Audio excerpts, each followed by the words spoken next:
Pardon de vous avoir pressé mais j'avais l'œil fixé sur l'horloge et notre rapporteur est tout à fait pressé de vous poser des questions aux uns et aux autres sur votre vision d'Internet comme zone de non-droit en quelque sorte. Oui, alors, merci Madame la Présidente. Mes chers collègues, Madame, Messieurs, merci pour tout ce que vous nous avez dit. Je dois dire que euh, beaucoup de questions se posent à nous. Et moi, j'érige un postulat déjà. Internet ne saurait être un espace de non-droit. Certains défendent l'idée que Internet est un espace de non-droit. Bon. Et nous avons eu beaucoup de mal lorsque nous avons voté la loi de programmation militaire et la dernière loi sur le terrorisme, parce que nous avons été traités de liberticides. Bon. Alors, moi, je suis très, très précis. J'ai été heureux de ce que vous avez dit, Madame Chambon. Monsieur Tabaka, je constate que la ZIC progresse un peu, puisque nous avions été bombardés à une certaine époque de communiqués de l'ASIC. Le premier que j'ai reçu, je ne savais même pas ce que c'était, qui disait, voilà, danger, halte, les libertés sont menacées dans la République française. Et après, quand j'ai vu que les gens, les organismes très notoires qui composaient l'ASIC ne manquaient pas chaque jour de fournir la NSA en millions de données, j'ai trouvé qu'il y avait quelques disproportions entre la pratique et les admonestations qui nous étaient charitablement faites. Donc, je voulais dire cela, l'ASIC n'est pas un organisme neutre et idyllique qui travaille uniquement comme ça dans une atmosphère éthérée. Il y a des intérêts qui sont en jeu, je me permets de le dire publiquement puisque c'est la vérité. Alors, je veux dire aussi que néanmoins, vous avez raison de dire qu'il faut dialoguer avec ces organismes qui ont une responsabilité très grande. Bon. Alors ensuite, pour le Conseil national du numérique, vous avez travaillé beaucoup, mais je dois dire que certaines des déclarations que vous faites me laissent un peu pantois. Je cite les plateformes présentent des difficultés pour s'adapter au droit. Ah oui. Non, mais c'est vrai, sans doute. Mais il existe un code pénal dans ce pays et en général, il s'applique quoi. On ne prend pas pour excuse qu'on a une difficulté à s'adapter au droit. Vous voyez ce que je veux dire? Ou encore, ce que vous avez dit à la fin est symptomatique quand même. Vous avez dit, je vous cite, hein, Monsieur Berthet, amicalement, vous avez dit plutôt que de se référer à des sanctions judiciaires, les sanctions à l'intérieur des plateformes sont plus efficaces. Alors, ce qui, finalement, si je regarde cette phrase que vous avez dite, ça veut dire qu'il y a une communauté Internet qui s'autorégule et d'une certaine façon, vous pensez qu'aucune loi externe ne peut véritablement, alors peut-être que j'ai mal compris, être à 100% efficace devant et que la seule solution, c'est finalement l'autorégulation du système par lui-même. Alors bon. Moi, je pense de toutes mes forces, si vous voulez, que je ne vais pas être long, hein, j'arrête, que il y a si vous êtes journaliste dans un journal écrit, dans papier, Le Monde, Libération, Le Figaro, etc., bon, vous publiez quelque chose qui est xénophobe, raciste, antisémite, apologie du terrorisme. Et vous mettez des photos de gens qui tiennent deux têtes sanguinolentes en disant bravo, nous sommes les meilleurs. Bon, si vous faites ça, vous êtes sanctionné en vertu du code pénal. Bon, je considère qu'il n'y a aucune raison pour que ce ne soit pas exactement pareil si le média est un réseau social. Voilà. Donc, à partir de ce moment-là, il y a la question, bien entendu, et Madame Chambon, vous l'avez dit, de la mise en œuvre. Hein, soit parce qu'on va enjoindre de retirer le message, et c'est très important que le juge puisse intervenir. Mais il y a aussi des mesures à caractère administratif, bien sûr, qui peuvent toujours être contestées.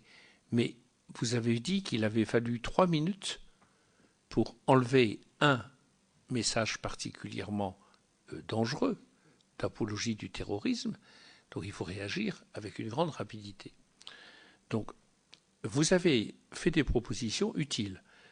Moi, je retiens la proposition selon laquelle, en un seul clic, on pourrait signaler sur tout réseau social un site qui est contraire à la loi, qui présente de réels dangers. Parce que, bon, on peut dire aussi, vous l'avez dit, que le djihadisme se développe par d'autres moyens que l'Internet. Il n'en reste pas moins que l'Internet est de plus en plus un vecteur important. Et qu'on ne peut pas dire, c'est un des éléments, il faut de la pédagogie, de la psychologie. OK. Mais il faut aussi protéger. Excusez-moi d'être comme ça. Je ne suis pas d'une nature répressive. Moi aussi, j'aime bien la liberté. Mais la liberté s'exerce dans le cadre de la loi. Sinon, il faut fermer cette maison. Et l'autre, à côté, là, pas loin, qui s'appelle l'Assemblée nationale. Bon. Donc, je crois qu'il y a des mesures utiles, mais il y a des sites il y a des messages qu'il faut supprimer, et qu'il faut supprimer très rapidement. Et il y a des sites qu'il faut supprimer, parce qu'ils sont... Bon, alors, quand je dis ça, je pense que je parle pour la liberté. Bon, mais je suis tout à fait d'accord pour qu'il y ait des voies de recours, etc. Enfin, on est dans un état de droit pour que toutes les voies de recours existent, mais que l'on puisse protéger les populations contre le danger que représente le djihadisme. Et enfin, et j'arrête, vous avez tout à fait raison sur le fait qu'il est illusoire de penser que des lois nationales suffiront. Si nous sommes des Européens, nous pouvons quand même penser que l'Europe peut fonder des règles et que au niveau international, plus largement, d'ailleurs je vois un certain nombre de débats qui ont lieu aussi bien au Japon, aux États-Unis, partout, il peut y avoir des règles parce que je n'accepterai jamais, pour ma part, que l'on renonce à ce que l'intelligence humaine trouve les moyens d'éviter l'horreur, la monstruosité sur un espace qui s'appelle le net. Donc voilà, je vous dis ça en bloc. Je ne sais pas si ce sont des questions, mais c'est dit de telle manière que vous aurez peut-être envie de réagir. Et votre réaction m'intéresse beaucoup. Merci, monsieur le rapporteur. Question ? Oui, mais qui vont dans le même sens, donc ça va aller très vite. Naturellement, l'intérêt évident d'Internet, c'est la rapidité de l'information. Donc, quand le rapporteur Jean-Pierre Sueur dit qu'il faut réagir vite en contre-discours et en retrait, ça me paraît tout à fait logique. On fournit rapidement une information, on doit pouvoir la retirer très vite. Et moi, je suis vraiment tout à fait intéressé par l'une ou l'autre des mesures que vous avez indiquées qui viseraient, par exemple, comme vient de le dire le rapporteur, à pouvoir signaler en un seul clic, de telle façon à pouvoir déclencher une réaction très vite. Moi, je voudrais dire, plutôt hostile, non pas résolument, j'allais dire plutôt hostile à l'intervention d'un juge, parce que ça va, excusez-moi d'être aussi clair que ça va encore prendre du temps, ça va encore créer des... Moi, vous avez vu l'utilisation d'Internet, je crois qu'il faut commencer par réagir vite, quitte à quelquefois... peut-être le faire de façon téméraire. Mais j'avais surtout une autre question qui s'adresse précisément à l'ASIC. On voit bien, mais quasiment là, je suis déjà en train d'anticiper le deuxième thème de cette journée. On voit bien qu'Internet est utilisé à des fins d'organisation par les groupes terroristes, à des fins d'organisation. Bon. Est-ce que chez vous, dans votre association, on a pris conscience de cela? C'est-à-dire, entre les différentes plateformes, il y a certainement quelque chose à mettre en œuvre de façon coordonnée. Excusez-moi d'être aussi direct que ça. Moi, j'ai le sentiment, comme vient de le dire à l'instant notre rapporteur, que vous êtes prompt à agir en défense. Si je peux me permettre, hein. Voilà, et vous l'avez prouvé à l'une autre occasion. Êtes-vous aussi prompt à agir positivement pour voir comment réagir de façon organisée chez vous à des efforts d'organisation qui sont faits, alors là, manifestement de l'autre côté. On est quelques-uns à croire que le loup solitaire, il n'existe pas. Voilà. Bon. Et que c'est un maillage qui est en train de s'organiser à travers les différents outils d'Internet, les différentes plateformes, etc., etc. Même si, globalement, on sait bien que les réseaux peuvent être différents, il y a un moment où ils se rejoignent. Voilà. Donc ma question c'est, y a-t-il un effort d'organisation de votre part? Ça vaut peut-être aussi pour le Conseil national du numérique. Est-ce que vous avez réfléchi à cela? Manifestement oui, puisque vous avez réfléchi aussi déjà à des pistes d'action, mais est-ce qu'il n'y a pas moyen d'aider notre gouvernement sur ce plan-là, hein, aussi clair que cela, d'aider notre gouvernement à bâtir une stratégie numérique qui dépasserait simplement le contre-discours qu'on est en train de mettre en place. Voilà. Mais rapidement. Merci. Alors, avant de vous laisser répondre, j'ai 4 orateurs inscrits. Si vous le voulez bien, je vais prendre toutes les questions en même temps. Ça permettra d'organiser la réponse, puisque cette table doit s'arrêter à 16h30. Et que donc, pour la bonne organisation de nos travaux, je donne d'abord la parole à Alain Gournac, puis à Michel Vergoz, puis à Claude Rénal, puis à Françoise Cartron. Merci Madame la Présidente.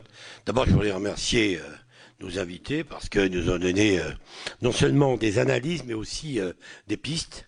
Hein, la raquette, elle passe aussi devant le Internet et encore pas mal de trous dans la raquette. Il y a même un endroit, il n'y a pas du tout de fil. Bon. Alors la première chose, je voudrais vous dire, Monsieur Bonnet, parce que je vous ai entendu dire, il y a tout de suite une réaction de l'Assemblée nationale et du Sénat. Non. Si c'était vrai, je vous dirais que oui. Il y a eu une réaction de l'Assemblée nationale à l'instant. Nous travaillons depuis le mois d'octobre. Et vous savez que les événements graves qui ont touché notre pays, c'est il y a 15 jours. Donc, c'est pas vrai. Si c'était vrai, je vous dirais, vous avez raison. Nous, depuis le début, nous allons en profondeur pour regarder des propositions qui seraient des propositions acceptables. Il y a les droits de l'homme, on est comme vous. On n'a pas du tout envie, dans ce pays, des droits de l'homme d'ailleurs. Bon, mais. Et puis la deuxième chose, vous avez dit, Monsieur Bonnet, en toute amitié, hein, je vous cite vous parce que vous m'avez un petit peu interloqué en disant il faut pas tout ce danger vient pas seulement d'Internet. Je suis pas d'accord avec vous. Nous on a la preuve que des jeunes, alors peut-être des petits esprits, sont partis au djihad après un film qu'ils ont regardé sur Internet. Un, pas deux. Et ils sont partis au djihad et bon ça tombe mal. Parce que pour certains, ils sont partis pas loin de chez moi, comme dirait l'autre. Bon. Donc je dis quand même que pour ces esprits, vous savez, quand je dis des petits esprits, je ne veux pas dire ça, mais un peu perdus dans la société, ils sont favorables à recevoir ce message. Mais oui, il faut que j'y aille. Donc non, franchement, Monsieur Bonnet, l'Internet est pour nous, jusqu'à, on est là devant vous, et quelque chose d'important pour faire partir les gens. Alors il y a des pistes que vous nous donnez qui sont intéressantes. Moi, je suis d'accord avec le co-président de rajouter un juge. Faut faire attention à tout ça parce que ça peut peut-être aussi, au contraire, freiner. Et puis, je suis tout à fait d'accord avec le rapporteur. Je l'ai écouté avec beaucoup d'attention, comme d'habitude. On n'est pas dans un pays de non-droit. Hein, je vois pas pourquoi dans d'autres domaines on va être exigeant pour respecter le droit et puis que dans ce domaine, oh bah oui mais c'est spécial, vous comprenez, c'est Internet, alors on vient dessus, on est libre. Non, on est dans un pays de droit, hein, et il faut, je suis désolé de vous dire ça, ne le prenez pas mal, c'est pas une leçon, et dans ce pays de droit, il faut aussi qu'on trouve des solutions pour qu'Internet puisse freiner cette approche et donner des résultats. Voilà, c'est tout, c'est tout. Très bien. Michel Vergoz. Oui, moi je ne suis pas expert en la matière, je suis un simple citoyen français extrêmement inquiet par ce que nous avons vécu, et permettez-moi, parce que certains m'ont fait découvrir sur Internet. Je vais commencer par vous, monsieur. Quand vous faites le débat sémantique sur est-ce que c'est à l'hébergeur d'apprécier le caractère illégal, je vous dis, ne vous blessez pas, hein. Vous m'avez choqué. Parce que je pensais que le plus grand dénominateur commun entre nous, c'était notre citoyenneté de Français. Et quand la République est attaquée, ne me demandez pas de faire une loi dans la précipitation, j'aimerais être sourd à votre demande. Parce qu'elle est préoccupante sur le degré de mobilisation citoyen dans cette grande et belle France. Moi, je viens de La Réunion, monsieur, à 9500 kilomètres d'ici, et je me sens profondément républicain et concerné par cette chose. Ce ne serait pas de la délation de ma part que d'indiquer en transparence aux autorités que les décapitations de citoyens du monde, et c'était pas seulement mon compatriote, d'autres, américains, anglais, m'ont profondément choqué. Et si un citoyen de l'Europe, allez, on parle de chez nous, de la France, s'interroge de savoir quand le contenu est manifestement illégal, alors là, il y a un problème, monsieur Tabaka. Il y a un gros problème. Voilà, ne prenez pas mal, hein, je me situe sur la même ligne que monsieur. Je ne dis pas que vous m'avez choqué, je dis simplement que vous m'avez donné de l'énergie pour me redresser plus fort encore pour faire front. Et j'aimerais ne pas vous donner satisfaction en attendant vos réponses de citoyens sur ASIC. Est-ce que je peux vous poser la question, combien d'hébergeurs en France? Vous me répondrez tout à l'heure. Parce que je me dis, en tant que non éclairé, non avisé, non expert, et si les hébergeurs se faisaient de la concurrence et que c'est les arranger de ne pas se mêler de ces choses-là, elles sont si basses, se transformer en juge, et de peur de perdre des clients, au prétexte qu'ils seraient plus sévères ici qu'ailleurs, tel et tel hébergeur, eh bien ils se mettaient à dire on n'a pas vu, on n'a pas entendu.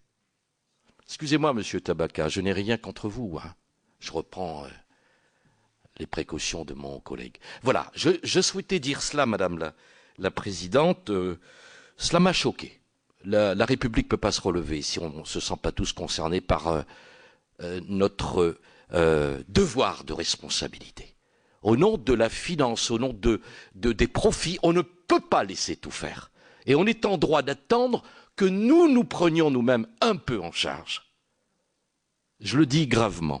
Madame la sous-directrice de la police judiciaire, je vous écoutais avec beaucoup d'intérêt. Est-ce que vous pourriez me répondre si vous êtes satisfaite du temps de réponse entre le signalement, la découverte et le blocage? Est-ce que vous avez noté des dysfonctionnements? Est-ce que vous avez déjà pensé à un moment qu'on pouvait aller beaucoup plus vite? Et si oui, quels sont les éléments que dont nous devrions disposer pour en être ainsi? Donc, j'arrête. Je vous remercie, Madame la Présidente. Mais je vous en prie, mon cher collègue, je précise que cette audition est ouverte aux membres du Sénat qui ne sont pas membres de la commission d'enquête, et c'est bien parce que ce problème relève d'une question éminemment citoyenne, éminemment difficile, qui est liée aux droits de l'homme, qui est liée aux nouvelles technologies et aussi à une nouvelle délinquance, et que je peux vous dire, sans violer le huis clos, que plus nous avançons, plus nous avons de questions et plus nous avons de questionnements. Donc si cette audition est ouverte sur ce sujet particulier, c'est précisément pour qu'on puisse aussi faire état de nos interrogations et que chacun puisse s'exprimer, parce que les millions de Français qui étaient dans la rue il y a quelques jours ont bien répondu à ce réflexe citoyen, et il va bien falloir aussi que cela se retranscrive dans les actes et que cette citoyenneté passe à la fois par les hébergeurs, à la fois par le conseil numérique, à la fois par l'utilisateur. Et encore une fois, merci de nous avoir donné ces pistes, notamment sur les signalements, et aussi par les autorités qui sont là. Mais je crois que c'est tous ensemble qu'on arrivera à la fois à mieux appréhender le problème et aussi à ajuster les solutions. On a tous bien compris depuis longtemps, avec 12 ou 14 lois antiterroristes en 15 ans, que le tout répressif ne fonctionnerait pas. Bon, donc voilà où nous en sommes. Merci de vos indignations et de vos questions. Merci de les avoir entendues. On n'a pas encore vos réponses, mais nous n'allons pas tarder à les avoir. Claude Raynal. Moi, je ne voudrais pas, Madame la Présidente, à l'occasion de mes interrogations, renforcer ce qui vient d'être dit et d'une certaine façon faire douter ceux qui ont été invités de la pertinence d'être venus.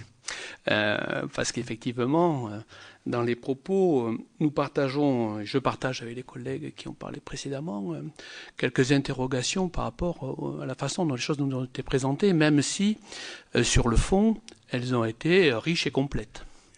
Mais le point qui a été pour moi le plus étonnant, mais cela a été dit avec d'autres mots, c'est l'impression, je réécouterai d'ailleurs ce qui a été enregistré, j'ai l'impression, en vous écoutant, messieurs, d'une certaine minimisation du sujet. Une vision, et j'ai senti dans votre intervention, j'aurais aimé, je le dis, d'abord, comment dire, que vous marquiez, effectivement, en tant que représentant, en tant que personne, l'intérêt des questions qui sont posées et du sujet, plus qu'un plaidoyer pour le minimiser. Et très sincèrement, je l'ai ressenti comme ça. J'ai ressenti ça, une minimisation du sujet complète, et j'aurais préféré, très sincèrement, mais comme d'autres, une implication plus forte et en préalable une reconnaissance d'un sujet avec d'abord la volonté d'agir, même si c'est compliqué. Et vous avez donné tous les termes de la complexité. Mais politiquement, on est habitué à ça, quel que soit le sujet que l'on traite. Il ne serait pas politique s'il n'était pas complexe. On n'aurait pas besoin de nous pour traiter des sujets qui auraient finalement des réponses assez naturelles. Alors, ce qui m'a encore plus choqué, c'est des expressions. Les réseaux sociaux, il est impossible d'agir. La ligne Maginot numérique. Il y a des façons, comment dire, moins ironiques de dire les choses. On comprend bien, en même temps qu'elle n'existe pas, cette ligne Maginot numérique. Mais enfin, là aussi, j'aurais souhaité que vous ouvriez sur l'idée, bon, on n'a pas encore trouvé les solutions, mais on les cherche. Et en tout cas, on est prêt à revenir vers vous, avec une réflexion plus approfondie. Parce que le sujet, il est là, et on doit le traiter. Sur la question sur la question d'aujourd'hui, je rejoins le rapporteur évidemment, les coprésidents, pour dire que le sujet, on le sent bien depuis quelques mois que nous travaillons sur ces sujets, que la question est d'agir vite. Quand on renvoie vers le juge, je l'ai été moi-même, donc je sais ce qu'on veut dire aussi, d'une certaine façon, on renvoie vers le juge des libertés, etc., etc. Je ne suis pas sûr qu'on soit dans la réponse à la question qui est posée. Ça ne veut pas dire qu'il ne faut pas qu'il y ait un juge quelque part. Mais par exemple, on pourrait inverser le cycle. Dire on agit d'abord, et si quelqu'un veut saisir le juge, ben, c'est le site qui est fermé, par exemple. Voire la plateforme, qui pourrait saisir le juge éventuellement utilement si elle considère que l'action rapide a été finalement trop forte ou attentatoire. Bien. Enfin, vous renvoyez... donc je prends effectivement comme mes collègues comme position... question intéressante, la question d'un signalement en un clic, c'est vrai que ça fait partie des sujets qui sont tout à fait intéressants dans ce que vous avez dit. Nourrir les contre-discours, c'est déjà un peu plus complexe, mais il y a peut-être une idée quand même à creuser, parce qu'effectivement, il faut aussi utiliser les outils et renvoyer des contre-messages. Il y a sans doute quelque chose qui est de nature tout à fait intéressante. Et sur la réponse internationale, faisons attention à ne pas renvoyer à un accord international des sujets de cette nature. L'histoire internationale et l'histoire des réponses internationales montrent qu'il y ait des gens qui les initient. Et donc, il faut lancer les mouvements. Et ensuite, nous avons éventuellement un message européen, puis plus tard un message international. Mais nous ne disons pas, écoutez, au niveau national on ne peut rien faire, donc on renvoie une réponse internationale. C'est la meilleure façon de ne pas s'intéresser au sujet. Donc je crois que oui, effectivement, comme sur beaucoup de sujets d'ailleurs, puisqu'on est aujourd'hui dans une mondialisation, les réponses sont souvent au niveau mondial, vous avez raison de le dire. Mais en même temps, il faut initier les sujets, il faut initier les premières réponses, et à partir de là, on agrège. Je vous remercie. Madame la vice-présidente du Sénat, La parole est à vous. Merci, Madame la Présidente. Alors, comme vous l'avez dit, je me joins à vous parce que je regarderai la chose par le côté volet éducatif. Parce que nous sommes interpellés, et je crois que l'école est interpellée par rapport à ce phénomène. Alors, vous l'avez dit, Madame Chambon, les choses se passent, j'inverserai peut-être par rapport à l'ordre que vous aviez dit, propagande, endoctrinement, conversion. Et par rapport, alors on a beaucoup évoqué le blocage des messages qui sont choquants, illégaux et autres, mais je voudrais avoir votre avis sur la démarche qui quelquefois aboutit à ce type de message, car avant, dans la démarche justement de propagande, il y a des messages qui peuvent apparaître plus soft, plus anodins, mais qui, dans un crescendo, conduisent après justement à cet endoctrinement des jeunes. Et c'est peut-être là, dès le début des premiers messages, que si les enseignants, les parents sont formés à l'alerte par rapport à ces premiers messages, pourraient intervenir en amont pour peut-être, pour certains, éviter d'arriver presque quand il est trop tard. Donc, moi je m'interroge par rapport à cela. Est-ce que il y a, et moi je pense qu'il y a nécessité à former toutes les équipes éducatives sur la méthode, parce qu'il y a une méthodologie derrière cette propagande qui conduit à l'endoctrinement, pour que eh bien, les adultes qui sont justement en contact avec ces jeunes soient réceptifs, parce que par rapport à la méthode et au message gradué, il y a aussi dans le comportement du jeune des changements gradués. Et donc, comment peut-on peut-être... enfin, qu'est-ce que vous en pensez? Est-ce que vous partagez un petit peu cette analyse? Et donc, comment peut-on aussi agir à côté des autres propositions que vous avez faites? Merci. Madame Chambon, c'est à vous. Êtes-vous contente, satisfaite du délai de réponse et de la façon dont ça se passe? Et pouvez-vous répondre à Madame la vice-présidente du Sénat? Puis nous viendrons aux réponses du Conseil du numérique et de la ZIC. Du point de vue du délai qui est celui dans lequel répondent les plateformes d'hébergement de diffusion des vidéos, nous avons un taux de satisfaction assez important, à la fois en qualité de réponse et en rapidité. La plupart des vidéos qui ne sont pas sujettes à caution et qui sont appréciées comme manifestement illicites sortent tout de suite. Le délai de réponse est de quelques minutes des plateformes. Donc on a quand même une réactivité, je dois le souligner, que ce soit de Google, que ce soit de Microsoft, Dailymotion ou de WhatsApp pour TF1. On a malgré tout une réactivité en actionnant uniquement le dispositif de la LCEN qui consiste à appeler la responsabilité de l'hébergeur. Sur ce point-là, je pense qu'on a fait d'énormes progrès depuis la création de la plateforme. La discussion est plus problématique lorsque l'on a affaire à du blocage tel qu'il va être mis en œuvre, puisqu'on aura affaire à des hébergeurs qui bien souvent seront étrangers. Donc là, évidemment, l'hébergeur sera en général assez peu coopératif, puisqu'il aura des moyens de diffusion qui seront autres. Donc j'ai du mal à apprécier à ce stade la rapidité avec laquelle ils vont fonctionner, d'autant que le blocage par les fournisseurs d'accès coupera la visibilité en apparence pour nous. Et donc on ne saura pas si, officiellement bien sûr, si les hébergeurs enlèvent ou non, ou les éditeurs retirent ou pas les contenus. Pour ce qui est de l'hébergement international, ça a été souligné par les différents intervenants, effectivement il y a des paradis dans lesquels vont s'héberger un certain nombre de vidéos ou de contenus illicites. Je pense que la pression internationale a un rôle à jouer. La pression politique européenne et internationale peut avoir un impact. En a de plus en plus, si on part des années 2000, début des années 2000 et maintenant, on a fait des progrès considérables. Et je pense que le rôle politique et le poids politique a une importance prédominante pour accompagner ces efforts.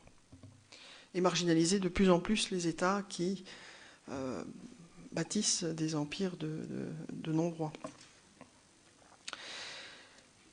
Pour ce qui est de la question posée par la vice-présidente, je partage totalement l'analyse. Et d'ailleurs, c'est un des sujets sur l'approche que nous avons de la liste, qui est la liste des sites sur lesquels la propagande se fait. Nous avons tendance effectivement à considérer que l'on a des alertes à mettre en place et que le blocage en fait partie. Parce que c'est là que la notion d'interprétation et de qualification est la plus complexe à mettre en œuvre pour nos opérateurs. C'est pour ça qu'on va en spécialiser. Nous en avons déjà des spécialisés, mais nous allons les positionner sur la plateforme de blocage. Et nous avons pris des gens qui sont capables d'avoir des approches juridiques un petit peu étoffées pour être certains qu'ils fassent déjà une préqualification solide. Nous nous garantirons par ailleurs d'un certain nombre de validations. Ces sites de propagande ont tendance à viser large. Voilà. Et à attirer finalement le chaland, jeune de préférence, vers des endroits qui seront celui qui lui permettra de se créer un socle de valeurs, les mauvaises forcément, mais des valeurs, des repères, des discussions, des échanges qui seront en contradiction complète avec ce qu'il peut avoir au niveau social, soit délité, soit normal, ou au niveau scolaire, où on sent bien qu'il y a une analyse pour l'instant des signaux faibles qui n'est pas vraiment relayée. La formation des équipes éducatives à ces signaux faibles, puisque c'est le miroir finalement de cette propagande et de qui se distille dans un tissu jeune de préférence, parfois moins jeune, des gens qui sont perturbateurs de repères mais beaucoup plus tard, me paraît essentiel. Il faudra néanmoins faire tomber cette fracture qu'il y a entre l'approche que l'on a systématiquement des autorités un peu répressives et des forces éducatives qui sont plutôt protectrices de leur environnement scolaire. Ce que l'on conçoit parfaitement.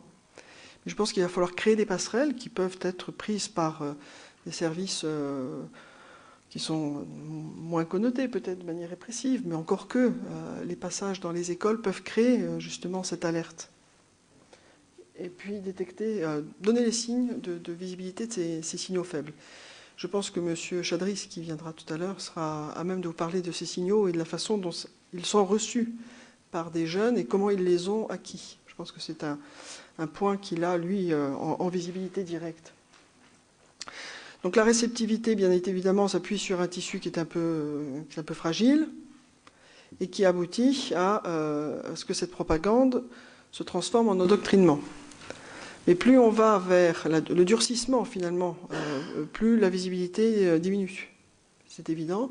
Et c'est là qu'on poursuit un petit peu dans le cheminement que nous donnent les internautes, ces phases d'endoctrinement. Alors, la difficulté vient effectivement de la dissociation qu'il peut y avoir dans l'interprétation de textes. Mais l'environnement de ces textes-là est rarement celui qui appelle à la paix. Donc je pense qu'à un moment donné, voilà, on peut quand même avoir un peu de discernement et puis d'analyse. Et je pense qu'on est capable de discriminer ce qui est d'un rôle d'animam ou manifestement, nous sommes plutôt dans une religion, que celui qui appelle au djihad. Je pense qu'à un moment donné, l'utilisation de certains versets du Coran, de certaines sourates, sont quand même plus orientés que d'autres. Donc il y a une analyse qui peut être faite par tout un chacun avec un peu de bon sens. Là où la problématique se pose, c'est un phénomène de conversion là, qui lui est beaucoup plus dissimulé, parce qu'il y a déjà une prise en charge dans une communauté Internet ou dans une communauté physique qui masque peut-être cette réalité. Voilà, c'est ce que je voulais dire. J'ai une précision à vous demander, Madame Chambon. En ce qui concerne la traçabilité de la source, comment est-ce qu'on pourrait améliorer le dispositif? Et je crois que le sénateur Richard a aussi une précision à vous demander. Oui, êtes-vous autorisé à nous dire les pays qui constituent ces paradis pour hébergeurs dont vous parliez tout à l'heure? De tête, je ne pourrais pas vous en fournir une liste, mais par contre, je peux vous communiquer cette liste par la suite. Beaucoup de petites îles.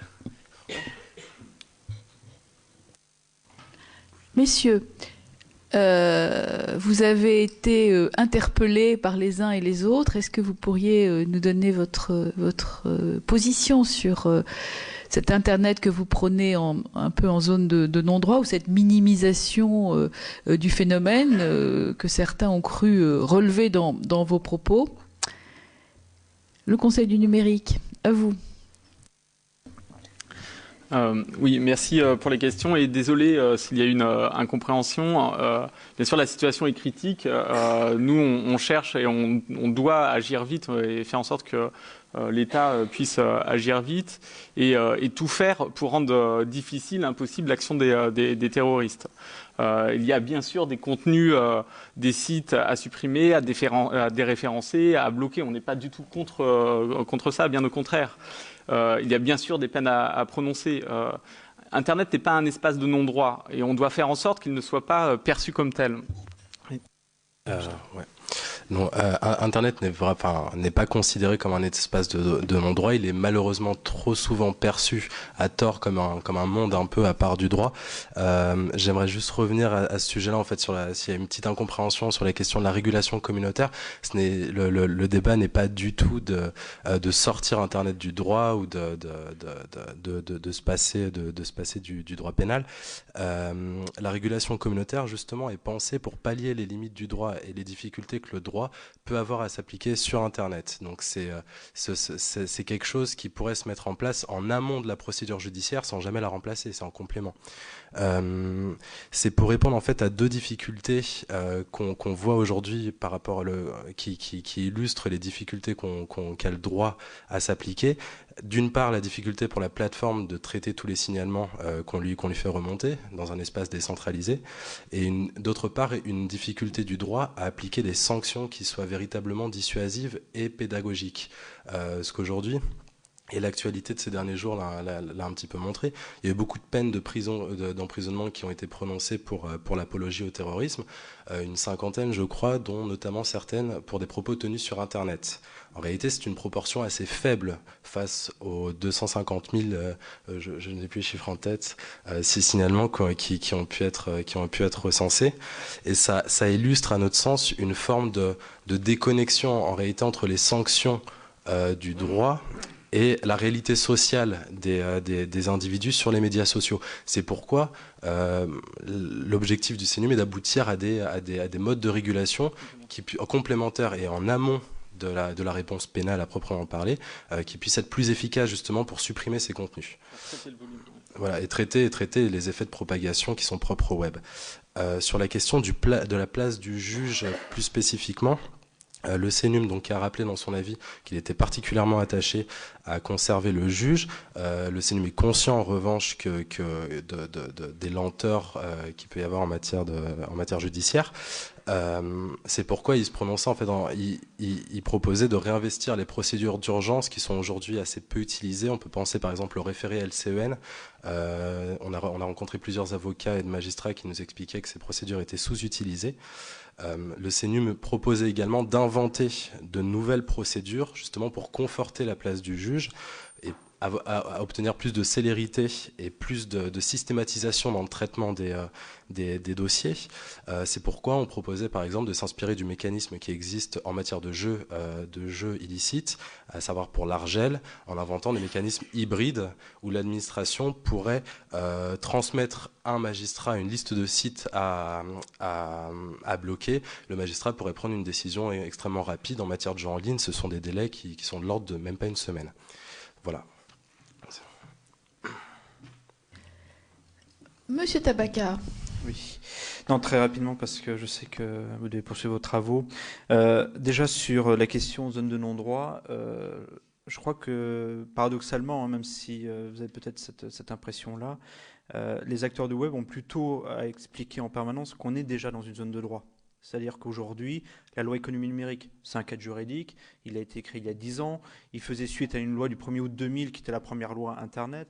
On a depuis eu énormément de dispositions législatives qui sont venues se succéder, se superposer sur, et qui visent même spécifiquement Internet, puisque le fait d'utiliser Internet est pour de nombreuses infractions une circonstance aggravante. Donc clairement, aujourd'hui, on est dans une situation où Internet est régulé par le droit. Ce n'est pas une zone de non-droit, on est véritablement dans une zone régulée par le droit, avec des juges, avec des procédures, etc. Sur la séparation manifestement illicite, illicéité, je suis désolé effectivement si cette discussion vous a choqué, mais je voudrais juste rappeler, enfin juste apporter un élément complémentaire. Quand on fait cette distinction-là, on n'est pas du tout sur les contenus que vous pouvez imaginer en matière d'apologie du terrorisme. On n'est pas du tout sur des questions de décapitation, etc. La question ne se pose même plus par rapport à un certain nombre de ces contenus-là. C'est pour ça qu'effectivement, dès lors qu'on est au courant, dès lors qu'on se voit signaler ces types-là de contenus, leur suppression est très rapide et très facile parce que clairement, les différentes équipes, les différentes plateformes qui sont amenées à voir ça, se rendent compte immédiatement que c'est manifestement illicite. Ils agissent immédiatement. La particularité, c'est quelqu'un, je ne sais plus qui, désolé, mais a employé le terme, c'est par rapport à des contenus beaucoup plus délicats à apprécier et de savoir est-ce qu'on est sur un contenu qui relève du délit d'opinion ou pas. C'est-à-dire notamment des textes écrits. Une personne qui va mettre même en ligne, on a été confronté, plusieurs plateformes ont été confrontées à ces problématiques-là, avec quelqu'un qui met en ligne une vidéo en disant « Mon Dieu, cette vidéo est atroce, faut la dénoncer ». Vous voyez ? Donc il reprend le contenu problématique, mais avec un texte autour qui lui-même tend à le dénoncer. Et donc, par rapport en disant il faut supprimer ce contenu, et donc vous voyez, il y a des éléments de contexte, etc. C'est-à-dire que par moment, vous pouvez avoir des vraies difficultés qui sont posées aux hébergeurs. Tout à l'heure, vous demandiez combien d'hébergeurs en France. Je suis désolé, on est incapable de faire le calcul parce que ça recouvre tellement de métiers dans le domaine du numérique. Ça va être des plateformes de vidéo, des plateformes de e-commerce, ça va être des forums de discussion, etc. Aujourd'hui, ça se compte en plusieurs milliers en France. Donc c'est quelque chose avec des individus d'un côté et des grandes multinationales de l'autre. Il faut vraiment avoir ce périmètre-là. Et rapidement, les deux derniers éléments que je voulais aborder, c'était sur les questions de notification de contenu. Effectivement, les plateformes essaient de travailler au mieux à améliorer la notification de contenu en sachant que chaque plateforme a une autre problématique à gérer, c'est être capable de gérer aussi efficacement le retrait. C'est-à-dire que faciliter la notification, mais est-ce que le flux de notifications importants ne vont pas noyer également les équipes qui sont en charge du traitement et du retrait? Vous voyez, c'est l'équilibre entre recevoir l'information et traiter l'information. Aujourd'hui, ce qui est prioritaire, ce sont les notifications qui sont reçues de la part de Pharos, et effectivement sont toujours traitées en priorité, parce que ça émane de l'autorité, et parce que de toute façon, à partir du moment où Pharos nous signale un contenu, ce contenu est illicite. Point final. La plateforme ne se pose même plus la question. Voilà, il n'y a pas de question d'appréciation, c'est véritablement l'autorité judiciaire qui nous signale un contenu, ce contenu est qualifié juridiquement, la question ne se pose pas. Là où la question est soulevée, c'est lorsque ces notifications viennent d'un internaute et qui dit « Mon Dieu, ce contenu-là est problématique, illicite, ne me convient pas, me choque ». Et donc là, on peut se retrouver à des problématiques d'appréciation, en fait, qui sont délicates. Donc effectivement, améliorer les outils de notification, énormément de plateformes ont fait ce cheminement-là, mais ils ont vu aussi en parallèle l'augmentation du nombre de notifications, fondées ou non selon les contenus, et à partir de là, une problématique de gestion. Et sur le dernier point, concernant l'organisation, comment fonctionnent toutes ces structures? Est-ce qu'il n'y a pas quelque chose à améliorer aussi côté acteur économique? Aujourd'hui, on se rend compte que nous, on est un maillon de la chaîne, mais on n'est qu'un de ces maillons de la chaîne. Et on essaie de plus en plus à impliquer d'autres acteurs intéressés et qui veulent travailler notamment sur les questions de contre-discours, on a beaucoup parlé, aussi bien pour soutenir les initiatives de l'État, mais aussi pour faire émerger des initiatives individuelles, initiatives par exemple d'associations, etc. Juste pour vous citer deux travaux qui sont actuellement en cours, vous avez cette réflexion qui est à cours au niveau européen, dans le cadre du réseau InHope, et donc effectivement la Commission européenne a lancé en fait des réflexions intégrant l'ensemble des secteurs économiques et les associations concernées pour réfléchir un peu comment améliorer tout ça. Et côté ASIC, nous avons en fait très rapidement pris attache auprès du cabinet de l'Intérieur pour essayer de voir comment on peut améliorer les choses, c'est-à-dire qu'on travaille à la mise en œuvre du cadre juridique actuel avec notamment les équipes de Pharos, et en même temps, on travaille à voir comment on peut améliorer ça.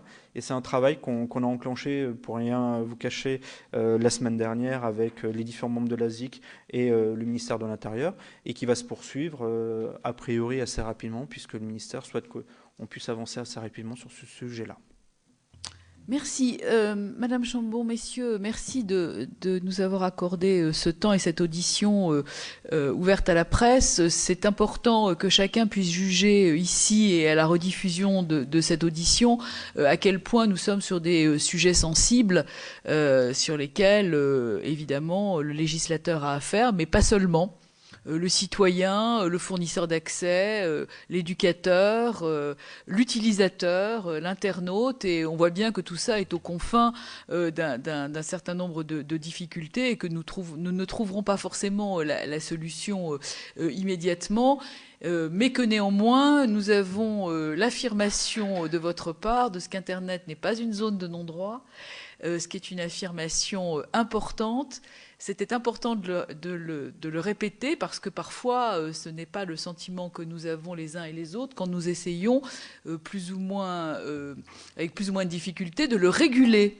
Donc, merci de votre participation et nous vous tiendrons évidemment informés. Nous aurons de toute façon d'autres occasions de nous voir sur ces sujets. Merci beaucoup. Je clôture cette première table ronde.